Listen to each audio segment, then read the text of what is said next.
Hey,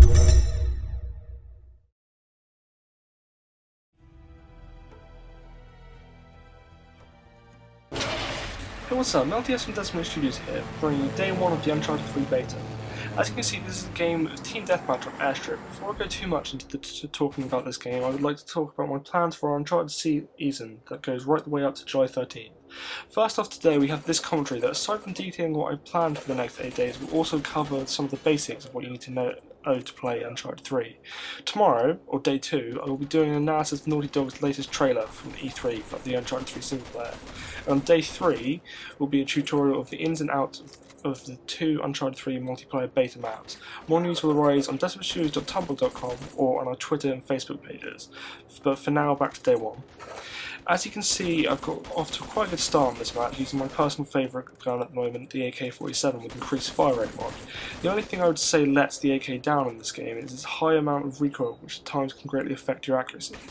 My secondary weapon is a small handheld submachine gun. It's a good accurate gun, although I do not end up actually using it in this gameplay. If you look in the top left corner underneath my ammo count, you'll be able to see a small tally next to an infinity symbol with some dollars. What this is a kickback. These are kind of like a form of kill streak, which is earned by collecting medals for unique kills with things like surviving a grenade in close proximity. The kickback I'm using is called Militia Map, which means my ammo will automatically load itself into the gun while I fire for 30 seconds. The one problem with this particular kickback is it's easy to misuse. I would say the best thing to do would be wait until you see a large group of enemies and then use this kickback and attempt to spray them all down. I wouldn't recommend using this kickback with a non-automatic weapon, as it does little to aid you. One thing I quite like about this map in particular is the cinematic techniques used whilst still retaining player control. It's become quite a recurring theme in the Uncharted series, single player. The cool thing about this map is the villains trying to get onto the plane, hold it, and the heroes trying to stop them. It almost adds an extra sense of competition because you want to be on the team that is inside the plane when it takes off. Once you get into the warehouse section, the layout of the map is especially nice as well.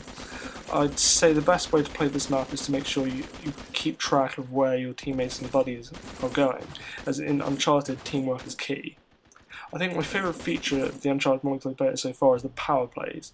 The marked man power play in particular adds to the sense of teamwork in the game, as the team has to always try and stick close to the marked man to defend him, or work together to get him killed. For those of you who don't know about this power play, it basically means if anybody on the losing team kills the marked man, they will get 3 kills instead of 1, which could make the difference between them being the losing team and the winning team.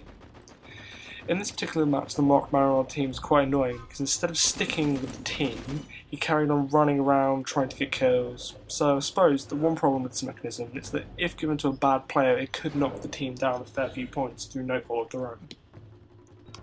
Other power plays include one that shows the losing team where the winning team is, and one which allows the losing team to deal double damage to the winning team. Apart from this, there are several other new features in the Uncharted 3 beta that are different to the Uncharted 2 multiplayer. These differences include things such as you can now sprint, and the only weapons laid out on the map are the power weapons, whilst main weapons can be assigned to custom classes. Another cool feature that I'm fairly impressed with in the Uncharted 3 beta is the addition of Uncharted TV, a small screen in the right hand corner that shows all the latest trailers for Uncharted 3 and interviews with the Naughty Dog team. I think this feature has a lot of potential, because in the future Naughty Dog could even use it to stream live podcasts for people to view through this feature, as well as update people on the weekly Uncharted news. One other pretty cool feature added to the menu is the Facebook sign-in mechanism.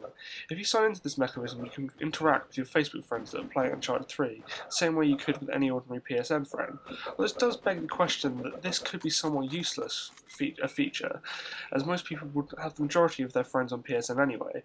I suppose this could be useful if you don't know a friend on Facebook had PSN, and then you would find out through this feature, but after adding them, this feature would become pretty redundant. One feature I was not impressed with in this beta is the emblem crater. It seems to be very similar to the Halo emblem crater, except there are 5 layers and you can rotate and resize them. Maybe someone creative could do something quite interesting with this emblem crater, but I personally found what you could do with it was very limited, and it isn't as advanced as the emblem crater in Call of Duty Black Ops, as you cannot move the individual pieces around. Not to promote Black Ops or anything, it's when it comes down to it, playing Uncharted Online is a lot more fun, and its story moments have always been better than the ones featured in the Call of Duty series. One thing that this beta has been doing for me is it's getting me even more hyped for the Uncharted 3 single player. As for the trailers shown on Uncharted TV, it looks like Naughty Dog are not only going to best Uncharted 2, they're going to make it seem half as epic in comparison. Those of you who haven't played Uncharted 2, you may think this doesn't sound that cool. But let me let you in on a little fact. In 2009, Uncharted 2 won 27 Game of the Year awards. But this was the same year Modern Warfare 2 was released, which was arguably one of the most overhyped and popular games of all time. Modern Warfare 2 only won 6 Game of the Year awards in 2009. So not only did Uncharted 2 beat one of the biggest game franchises of all time, it got over 4 times as many awards. So now 2 years later, will the third one repeat this triumph with the dawn of Modern Warfare 3? Yes, it could potentially, although this time it also has to compete against Skyrim, a game that people are already expecting to be the definitive game of the year after the incredibly impressive E3 demo. But who knows, Uncharted 3 could still potentially repeat steps of its predecessor. So anyway, back to talking about the single player. Tomorrow I'll be doing an analysis of the trailer, but I may as well touch on some of the small facts here.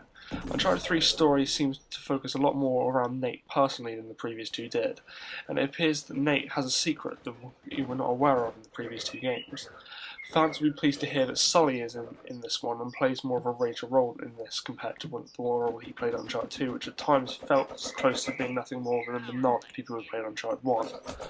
The majority of main characters return in this game, although as always there's a different enemy and the plot is unconnected to the previous two games, which has been an important thing in Uncharted, that you can play the second one without ruining the story of the first one. One thing that still remains unclear is will Naughty Dog be making Uncharted 4, or will this be the last in the series? Part of me hopes it will be, because we wouldn't want to see the series turn into nothing but a cash cow, but it also sounds to me that this could be the last time we've seen Nathan Drake. Hopefully they won't randomly decide to make a fourth one in several years' time for profit like George Lucas did with Indiana Jones and the Crystal Skull. I like the Crystal Skull would be this big a slap to the face for fans. But at any rate, with Uncharted 3, I have no doubt that they will not deliver, as Uncharted 2 is one of my all-time favourite games, and I expect Naughty Dog are going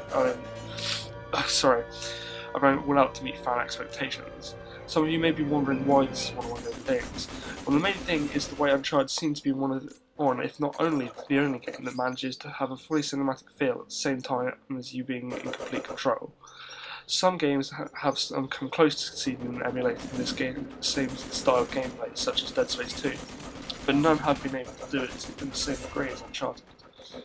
One example of this type of gameplay was in Uncharted 2 when you're running across the train and then eventually are chased by the helicopter.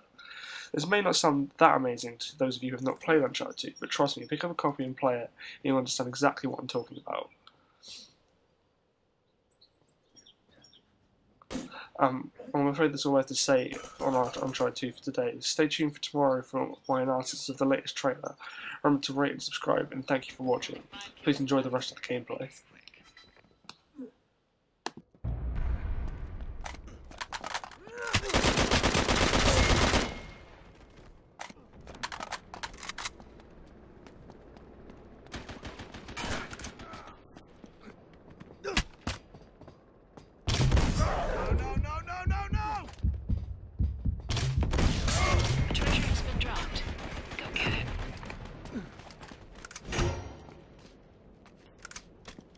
I suggest you use your kickback.